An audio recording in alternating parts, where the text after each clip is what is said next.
Fairfish came into being in 1997 when a Swiss retail chain was looking for farmed fish kept on a level comparable to free-range eggs, because it's no news anymore that fish also feel pain.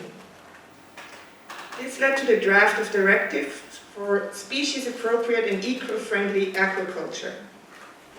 And there we mainly based our knowledge on the analogy of knowledge in terrestrial animals.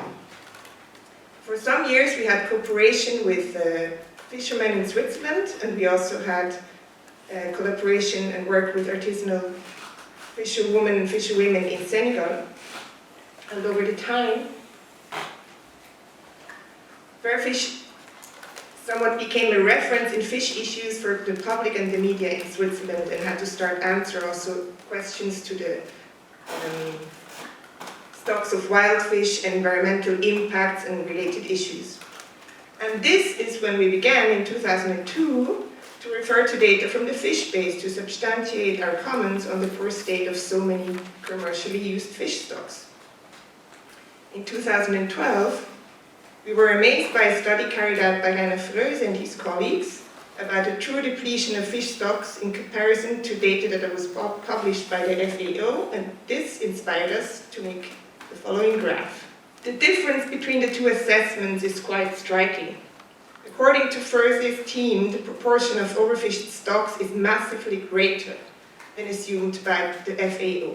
Fairfish's major concern had always been the welfare of fishes, the fate of them, the fishes we eat from wild catch and from farms. But that's where it gets a bit tricky, because how can we judge fish welfare in aquaculture? At the time, we couldn't find any clear-cut guidance in the scientific literature, so we decided to build a database ourselves, collecting and interpreting all the available, yet sometimes far-flung ethological findings, species by species. Husbandry of terrestrial species has begun some 6,000 to 10,000 years ago.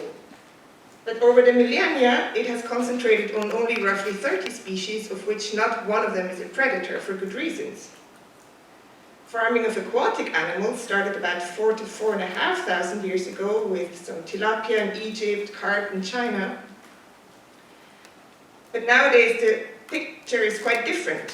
Whereas 340 species had been farmed in 2007, this number rose to 528 by 2014, and the market is still growing.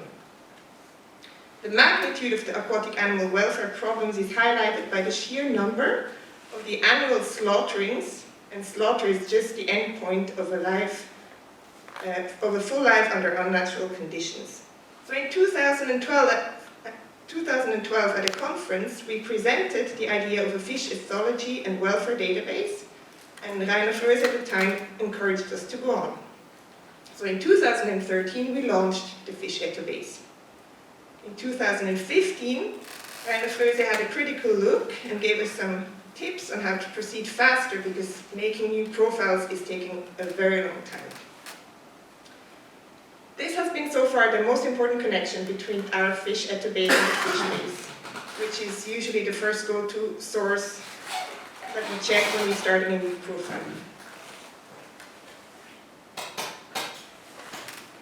So far, the FishEthoBase describes 60 species by 10 core criteria based on reference studies in the wild, in the lab, and under farming conditions.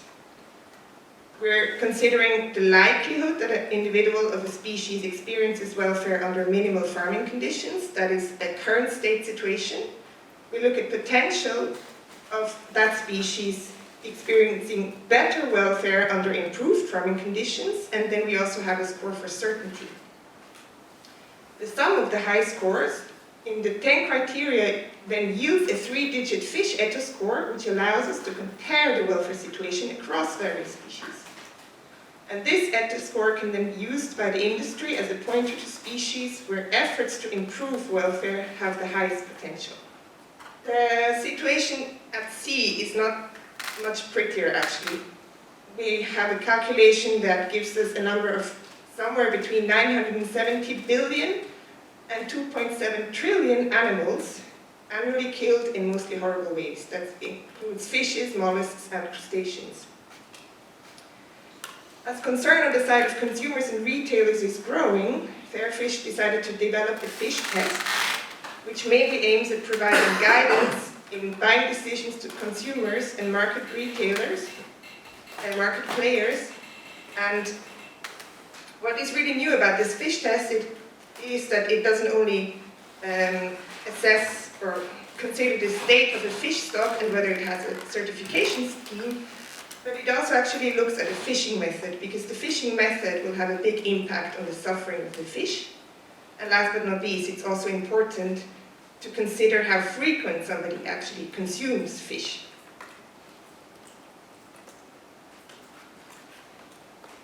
For information on fish stocks, we consult data from the recent studies collected and rated by Aquaculture in the Philippines, who give us an indication of the health of a respective stock by labeling them red, yellow, or green.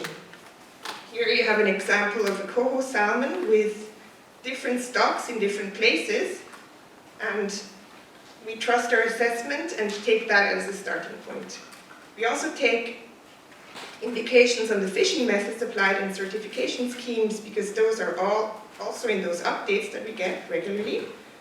And so, for example, a certification could then help a labeled stock become green because it has a label, but a red stock could never get an improved result through a label.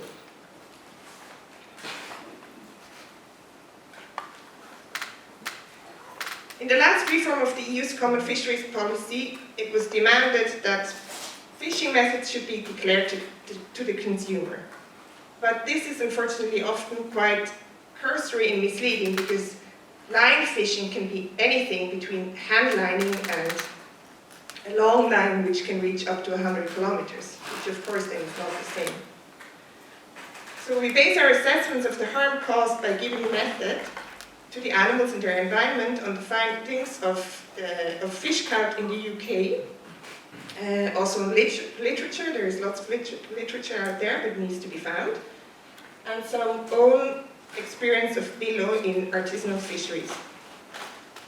And so the ultimate two main objectives of the fish test are then to, on one hand, urge retailers to declare catch methods more precisely, and also to give consumers a choice to choose a fish that has potentially suffered less.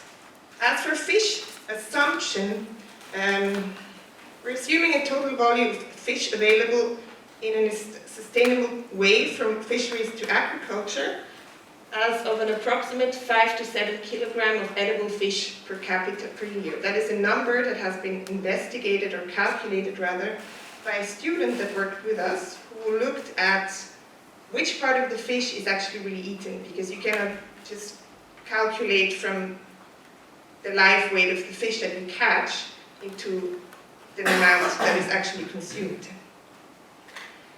But of course, we have to give an advantage to countries who rely on fish, like we have heard several times yesterday. And so we're decreasing this amount to actually one portion, so 150 grams per month for consumers in industrialized countries. And we want to draw consumers' attention to the fact that even if their choice is green, it will only remain sustainable with reasonable consumption.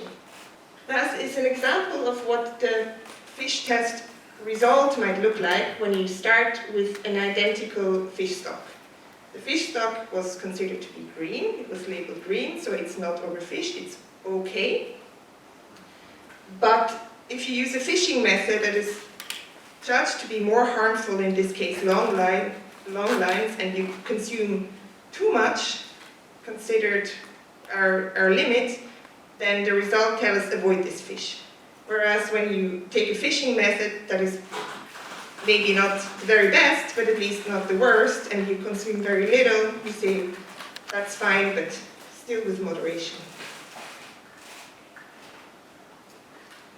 Of course, the fish test can only point vaguely at the theoretical potential of reducing the suffering, because either you have to modify the method or you have to replace it with another one.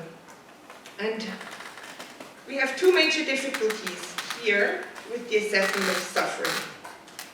For one, We lack the precise scientific data on the impact of all the various fishing methods on the individuals. But we also, and that's a very important point, we lack certification schemes that embrace these issues and that are willing to adapt their certification criteria.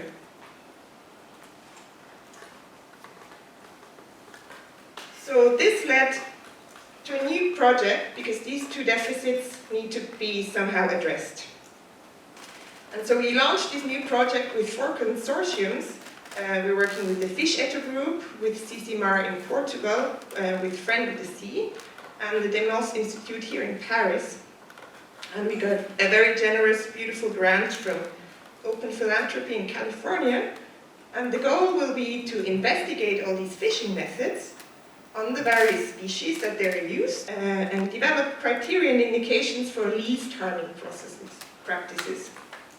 These should then be implemented by the Friend of the Sea. That's the goal of the whole project.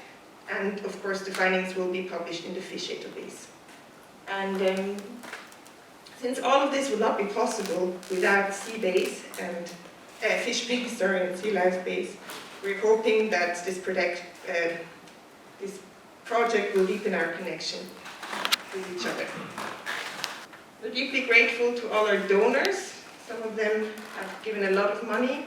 We're also grateful to all our members who are also always very generous, and I thank you for your attention.